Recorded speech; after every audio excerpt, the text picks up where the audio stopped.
Everybody got enough chicken? I keep going back for more. I've been down there about 50 times.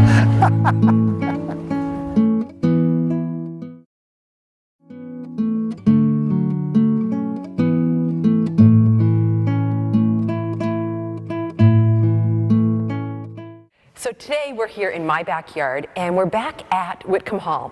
They're having a barbecue today and it is unbelievable to see how many people are out there and the stories that they have to tell. So I hope you'll join us and go back down memory lane because you might know something about Whitcomb Hall that we don't know either. So share it if you know about it. But what they're doing is they're doing a big fundraiser to help fix up this building, and we're just here to help. It's terrible to see things like this fall apart, and it's really going to be a beautiful building. So again, please join us and go back down memory lane with us. Today we're at Whitcomb Hall on Main Street here in the village of West Swanzey. We're trying to get those funds raised. Right now we've already got the windows have been replaced, if you've noticed, and we've insulated the building. So we've got some of the work is done. Now let's get the rest of the money because we have to do little things like bathrooms and heating and plumbing, electrical, all those things. Today is the barbecue, the second annual barbecue, chicken barbecue, beautiful chicken barbecue, to raise funds for the renovation of the hall. And today I'm hopefully going to give a few tours of how this hall came to be. $1,000 in 1916 to build. They only raised about 15 of it. George Whitcomb did the rest. Now he'd already bought this land, and this land actually had a house. That house sits back here. Okay, yeah. They moved the house. I don't think I'll say gave it, but sold it to Dr. Hopkins, and somebody in the community cried foul. That was, he got the house cheap. So what Dr. Hopkins did, because he didn't need the house, he put it up to auction, and it was sold. And the guy that cried, put the finger on him, didn't get the house. Somebody else did. So the house got moved back, and there's a lot of houses around here in West Swanzey that have been moved. If you didn't know that, Dr. Hopkins' house on the corner, where the artist, Mr. Trainer, lives, that's Dr. Hopkins' house, but not the original one. When he moved here, the house next to it, just further up Railroad Street, is the house. Well, yeah, he moved that house. If you look at the calendar, that's where you can tell the difference, because you can see, if you look at the gable of the house in that calendar picture, and then look at the next house, that's the house that's in that picture. Now, the house that's there now is supposedly one that Denman Thompson owned down somewhere around Maple Street, Homestead Ave, somewhere around in there. Because Denman Thompson actually bought quite a few houses around. And he actually bought the house on the corner of Maple Street and Homestead Ave, and that was his son's house. But when he bought it, it was actually the parsonage for the Baptist church. So he bought that, and the parsonage ended up right next to the church there. So a bunch of things. And there used to be a store right next door too. I've seen the pictures of that, both sitting there and on a truck going down the hill. So, I mean, a lot of things moved around. So that's sort of the story of this. It was built because the Lincoln Grange wanted a hall. So the Lincoln Grange would be the first sort of occupant. Swanzey has 2 town halls. Did you know that? No. No. It's kind of unique in that form. But older people from West Swanzey here will call this Town Hall. They won't call it Whitcomb Hall. They'll call it Town Hall. All right. Come on in.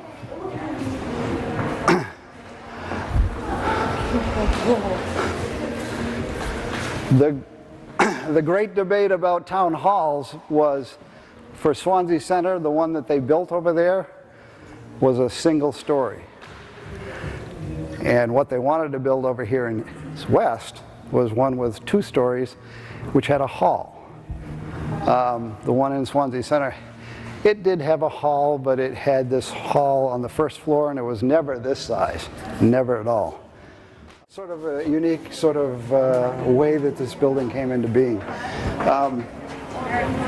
George Whitcomb, who lived in the house next door, which is now the Bridges Inn at Whitcomb House, I think is the official name.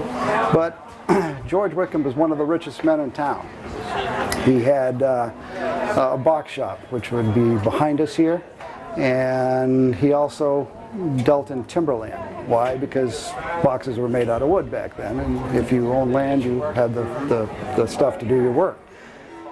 He made his money that way. He actually had a block in Keene, the Russell block. He and C.L. Russell were sort of in together.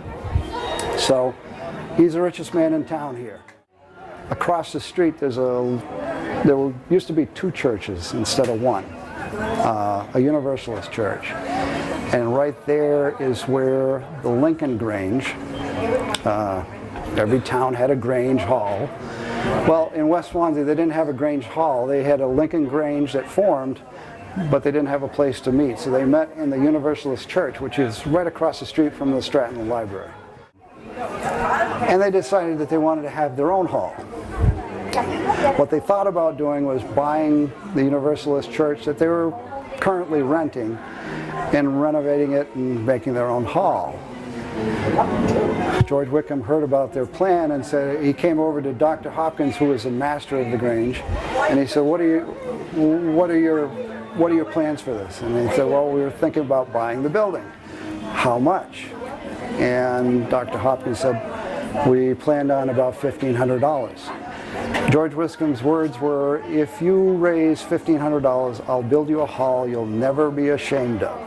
The task was put to a meeting where they raised money, $1,508 in 30 minutes. So guess what? George Whitcomb said, I'll build you a hall. They kept their subscriptions open for a while longer. They actually earned another $200, $250. That extra money put the clock tower on top of this building. People actually paid about that $1,500 for this building. George Whitcomb probably put in some $10,000 of his own money. He actually bought the lot that we're standing on right now. There was already a house on it. That house now is behind us, over to the right. What we call in town the Beehive. And that house was moved off the lot and sold again. What happens in town in 1913? The town hall over in Swanzey Center burns to the ground. Total ashes. We have no insurance, and we're left without a town hall. Then we enter into this Lincoln Grange debate, and we build the hall over here. So we actually built the town hall in Swanzey Center in 1914, and in 1916 this was built. When it first opened, the Lincoln Grange, obviously one of its first members, that rented the hall, and would have had Grange suppers, and they would have had their Grange meetings. I believe upstairs. I can't find anybody. I don't know when the Grange actually went out of existence. I haven't found that out yet, but I think they would have had their Grange meetings upstairs. What we have found in the attic, we found 2 painted curtains. Old Grange halls, old town halls in New England specifically, you'd find these old painted curtains in their auditoriums. And they usually were a local scene of some sort. The Grange over in Swanzey Center has one of Swanzey Lake. But this one over here, we found 2 curtains upstairs in the attic. One is a scenic view of Thompson Bridge, which is just down the hill. And the other one is a typical Grange curtain.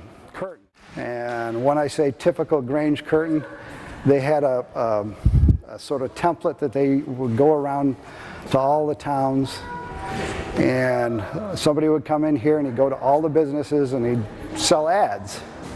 And so this is a sort of like a town scene, a street scene with a bunch of signs. And there's things like For those of you who know, the Perrys used to sell coal, oil, but way back it was coal and poultry. They have a chicken farm down there. But the sign on this one says coal and poultry. And there's a bunch of other local businesses advertise on that. So we want to get those up and running and restored when we can. There's a number of things that have happened here. For me, my generation came over here for Christmas shows. Go back a generation, when you get to 8th grade at Cutler School before Monadnock was created, you graduated on this stage. 8th grade graduations. There's one right here. What year did you graduate? 38? 37? 30? 40 on this one. My father graduated in 1940 from Wilcox. And I got the pictures of that. So it wasn't until 1962 when Monadnock opened that kids in Swanzey went to the same school for 12 years. That's the first time it happened, 1962.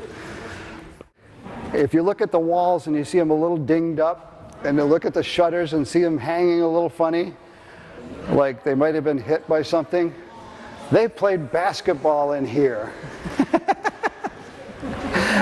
Basketball. They played basketball in here for a number of years, and it's actually in the town meeting. It was a Warren article in town meeting to play basketball in this building, so that was allowed. If you look at this in terms of if you like to play basketball, it's a little bit short, and if you do a layup, you probably would be hurt because there wasn't a lot behind the, especially on this side, on the stage side. I think of the era when they were playing basketball here is when there wasn't Monadnock, so there was no place to play basketball there. What other building was there to play basketball in? There wasn't really anything to do it in. So, the precursor to the Scarlet Marauders, the West Swanzey Girls Fife and Drum, one of their first places to practice was in this hall. They started in like 1940, 41, somewhere in that range.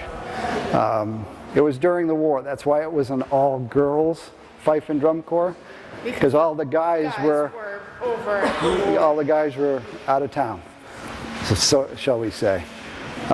And then it changed. To keep the girls interested, they brought the boys. That's what I've been told. I think I've heard something about wrestling. Somebody from the area might know more about that. But minstrel shows. Yeah, the West Swansea AA used to do a minstrel show every year. They used to also do a Christmas party, didn't they? They'd hold a Christmas party for the kids in town, but they did plays in here. We found a few things from it. Cutler School would do Christmas shows. The last person to actually be in this was a Christian school. And the Christian school had their classes, I believe, downstairs. They'd have their graduations up here. Let me tell you the story about the piano, because that's interesting too. The piano was original to this building. It was built in Boston, and the money that they raised selling the house in the back here, that money was used to buy the piano. So that piano has been in this building all its life. Now, one of the other cool things about this building that nobody's alive that can verify it, but it's in the town report. One of the first things they did in here, they showed movies. Now, I'm going to ask you, the hall was built in 1916, 1917, 1918, that range I'm talking about. You know what kind of movies we would have been showing? Silent movies. Silent movies. Black and white, silent movies. Somebody would have probably been playing the piano up and behind the stage for the music. And that was entertainment. There was actually two furnaces in this place. One that upstairs and one that heats the downstairs. And when they were originally put in, they were wood-fired. Oh. It's, I believe, an 8-day movement, so every week, every Sunday, a fellow by the name of Scott Self comes over here religiously and winds the clock. And he actually takes care of the clock, actually repaired the clock. And it has been working. The date of sale on the clock's actually 1915. So it was bought a year before the hall opened. So for renovations, our hope, the selectmen brought together the Whitcomb Hall committee, and that committee was brought together to raise funds to reopen the building. Now, what we've looked at, it's a rather large thing because the building built in 1916 obviously doesn't meet the codes that are in place today. So what we're looking at, and what we've done so far, we've done a few things, but we're looking at trying to get the first floor up and running to code for 2016. So the 100th anniversary of the hall, we hope to have the downstairs open and running. We've already replaced all the windows. What we did with the windows, it's the same frames. They've just been taken out, fixed, routed out so that they could actually accept insulated glass, put back together and put back in. We've insulated the building, so the whole building has been insulated. The roof has been made so it doesn't leak. And we're looking to do the downstairs first. Now, the reason for that is we have to comply with ADA compliance. We have to be able to get handicapped people accessibility to it because it is a town building. And so right now, to get into this building, you have to go upstairs no matter where you go in. And so we're going to look at that. We've got to do bathrooms. We have to do new bathroom facilities for the place. We have to do the heat. We have to do the electric. We have to do the plumbing to it. So there's a lot to do. We're trying to raise some more money, and that's part of what this is about.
And with me is Irene Miller. Thank you. We are West Swanzey natives. I was born here in West Swanzey at the Riverside Farm. And Irene, was you born in West Swanzey? I was born about a month after we came. My folks came from Canada. And I was born on Pine Street in that blue house out there. And I live right across the road. Wow. Now, and I'm going to be buried right in the cemetery. I don't care. I didn't travel much. You haven't gone very far. You're still here.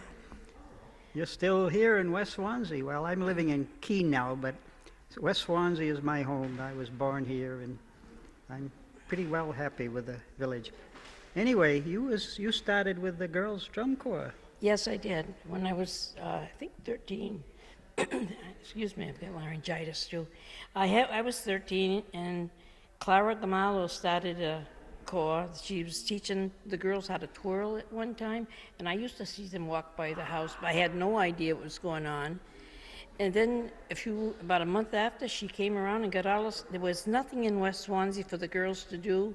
We used to walk the streets together ourselves, just a bunch of girls. And after that, Clara got us into she said she wanted us to start a drum corps, and she wanted us to help out. And I didn't know, hey, I was allowed out of the house, so I took advantage of it. And I had 4 brothers. I was never allowed to leave the yard, so hey, I went. And I had fun. We learned to play the drums on a wooden table to start with, raised money, playing whist, making sandwiches at Clara's, and sold those for the whist so we could raise money for our drum corps. And then we got started and we learned to play drums on a wooden table, which was something. We had drumsticks though, we all had drumsticks, so we were lucky to use those. And then we raised money enough and we bought a snare drum the first time. And then we were allowed, and then they bought a fife. It was a fife and bugle, it was just girls. And then we started practicing every Thursday night, and that was fun. And we'd be, I think it was, in the evening, it was light, right after we had dinner. And it was beautiful to see everybody. We all got together, and we all knew one another, because this is a small town, and we knew their mothers, we knew the whole families. And then we raised enough money, and we bought the first uniform for ourselves. We went to Woolworths in Keene, and we bought dark blue pants and red silk shirts with, sleeves on them. Boy, we looked sharp. We were all dressed alike. Then we started getting more snare drums, so then we each have a drum. That was fun. Then we really used to parade in town every Thursday night. And that was really that was something for us, because that was something for us to do, and we look forward to it every week. Now your turn. I think that drum corps started in 1939. You remember that? Yeah, it was 1939. As far as I know, it was yesterday, but you're right. Yeah, yesterday. It started in 1939, and I had 2 sisters. My sister Lillian was a drum major, and my sister Evelyn played the cymbals. And I have pictures of parades in Keene during World War II. The girls' drum corps played in a war bond. They had a war bond drive on Main Street in Keene. I have pictures and of I those. have pictures of that, the drum corps marching right down. Really? Yeah, and then later on, of course, right after the war, the girls, a lot of the girls started to lose a little interest. They got a little bit older, they had to do other things, they probably finished high school and this and that. So they allowed boys to get in to keep the drum corps going, and that's when I got in.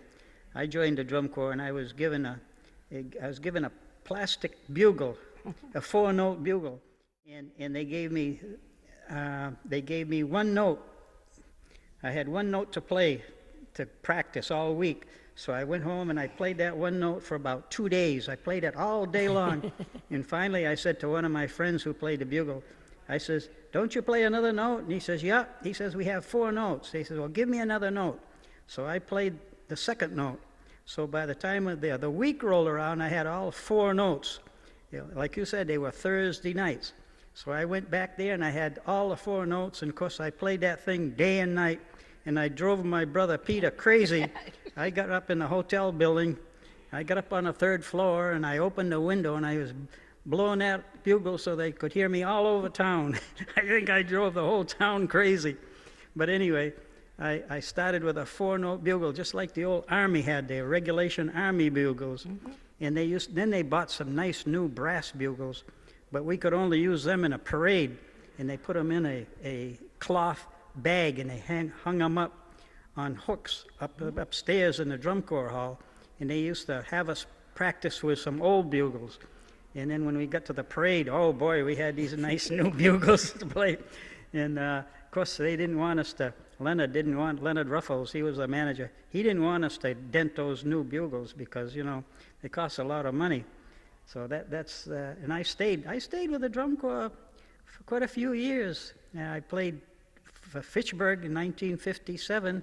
The Fitchburg Kingsmen, they were national VFW champions in 1955. 2 years before I got in there. So I thought, you know, that's a good corps to play for. So I thought I was a pretty good baritone player, and I got down there. Boy, they had some real good players. But anyway, it was a good experience. And then when the Scarlet Marauders came along in the 83s, 1983, I started playing with them. So I played that baritone for quite a few years. In fact, I still have it at home now.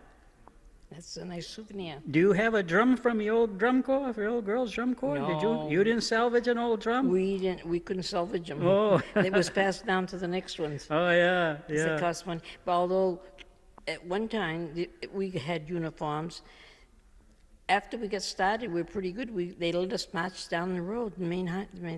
That was Route 10, yeah. right? We'd go down Route 10 and back. That was a good. Yeah.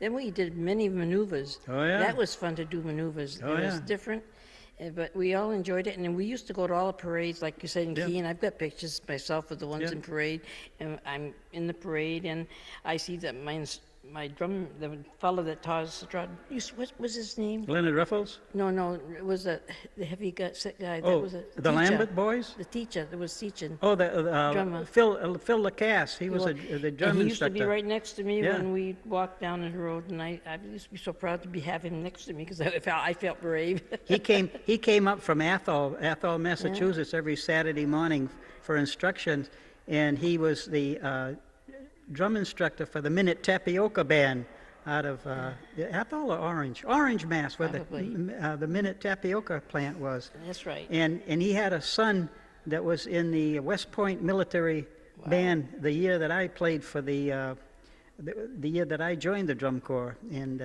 Phil Lacasse was his name, and I thought he was an old man at the time. He used to drive in with a Buick, a big black Buick, you know, and it was probably from the 30s. And of course, he wouldn't be old compared to what I am today. So today we've been in my backyard, and I hope you really enjoyed this. I did. And to listen to the stories of the people that are so proud of this area, it just fills my heart. So thank you for joining us today, and we'll see you again in my backyard.